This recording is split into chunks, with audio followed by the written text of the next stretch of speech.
नमस्कार. गोदावरी किचनमध्ये तुमचं खूप खूप स्वागत आहे. मी आज शिल्लक राहिलेल्या खिचडीचे पकोडे बनवणार आहे. त्यासाठी या वाटीने मी 4 वाट्या खिचडी घेतलेली आहे. रात्रीची आहे.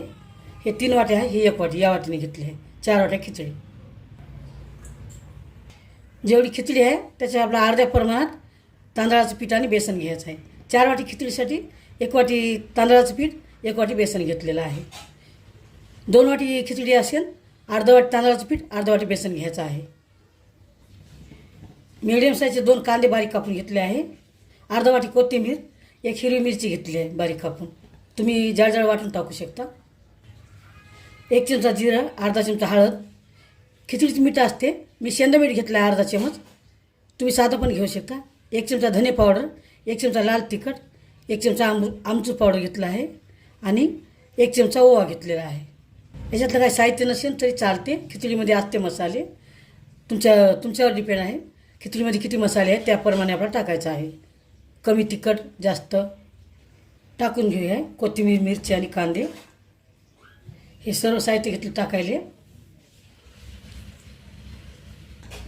ओवा चोळून टाकायले. अगोदर अर्धाला वाट टाकायले मी.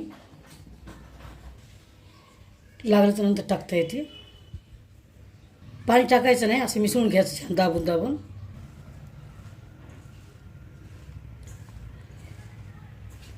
खिचडीचा ओल्यावर आहे ना होते. वाटलं तर 1-2 चमचे पाणी नंतर टाकायचं. तांदळाचं पीठ नसेल तुम्ही 1 वाटी रवा टाकू शकता आणि टाकून घ्यायला सर्व. बेसन पण टाकलेलं आहे. 2 वाटी टाकलेलं आहे तांदूळ आणि बेसन. मळून घेतलं असं.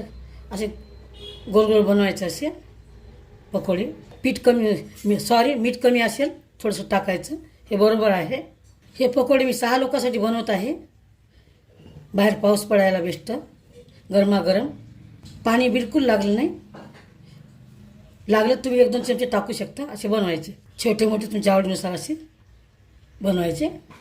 कसे तेवढं करायला वेळ लागत नाही. हलक्या हातानं असे बेस्ट थोडेसे दाबायचे आणि ठेवायचे. सर्व बनवून घेऊया. असे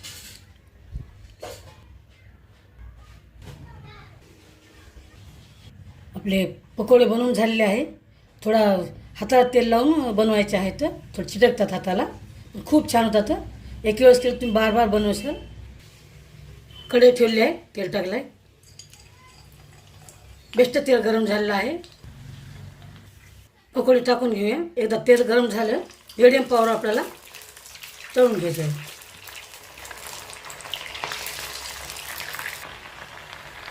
1-2 मिनटं झाऱ्या लावायचं नाही. छान तळलेले आहे आपले पकोडे. काढून घेऊया. बघा किती छान झाले.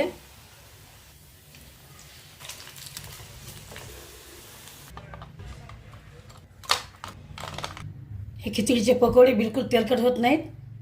चवीला एकदम नंबर 1 लावतात. एक दिवस करून बघा. रेसिपी आली तर लाईक आणि सबस्क्राईब करा. चला तर भेटूया दुसऱ्या रेसिपीसोबत.